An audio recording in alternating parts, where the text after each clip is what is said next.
Dear students, अस्सलाम वालेकुम।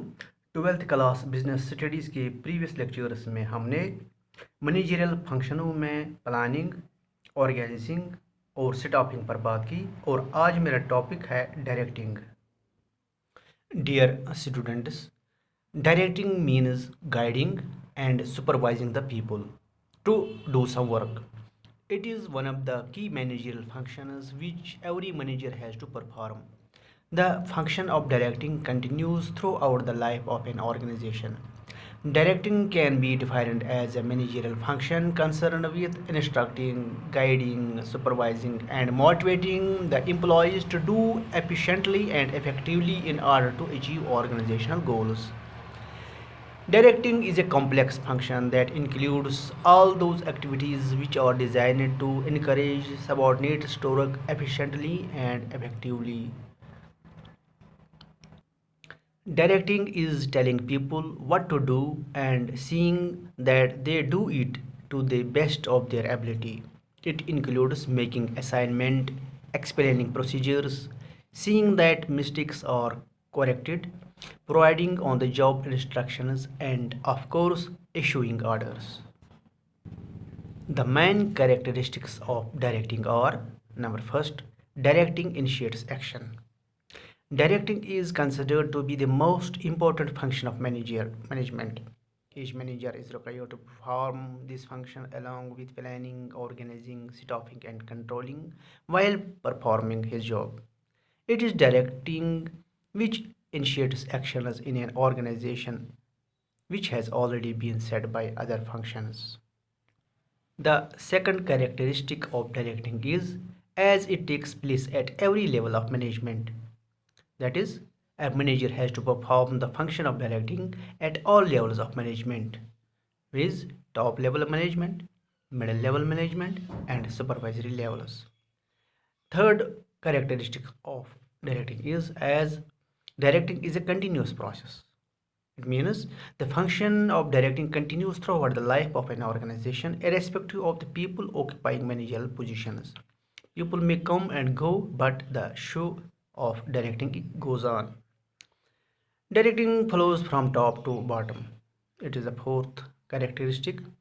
That means directing flows from top to bottom through organizational hierarchy.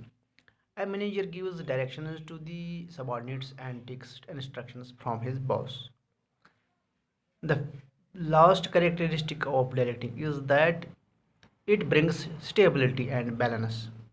That means directing function instructs, guides, supervises, and inspires the subordinates in such a manner that can maintain a balance between individual goals and organizational goals. So, directing brings stability and balance. Importance of directing. Directing not only initiates all the actions in an organization but also integrates efforts of the people for achieving the organizational goals. Under directing, managers not only instruct the workers regarding what they have to do, when they have to do a job, they may be instructed how they have to do it. The first importance of directing is it initiates actions. That means it helps us in initiating actions of people towards achieving organizational goals. Other functions preceding directing like planning, organizing, staffing, etc. aim really at the creation of desired environment and resources. Actual action is initiated only when managers direct their subordinates. The employees of an organization start working when they get instructions from their superiors. Thus, directing function guides and motivates selected employees to commence their work by following the instructions. The second importance of directing is it integrates employees' efforts. That means directing ensures integration of employees' efforts towards attainment of organizational goals. In any organization, the jobs of subordinates are usually interrelated and performances of each individual is affected by the performance of others.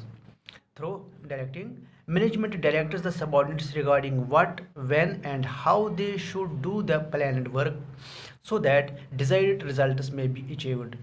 Directing coordinates and integrates the efforts of employees working at different levels and in different job positions through supervision. The third importance of directing is as it facilitates changes. That means to cope up with the changes in the business environment, directing function guides, initiates, and motivates employees in such a manner that helps to accept the changes willingly. Thus, changes can be incorporated and implemented through directing. For example, a company wants to computerize its accounting system, but the employees hesitate to accept it as they are unable to handle the computers. Through directing function, employees are advised that they will be trained appropriately to use different softwares for accounting. Thus, they will find computers to be useful not only for the organization but also for themselves.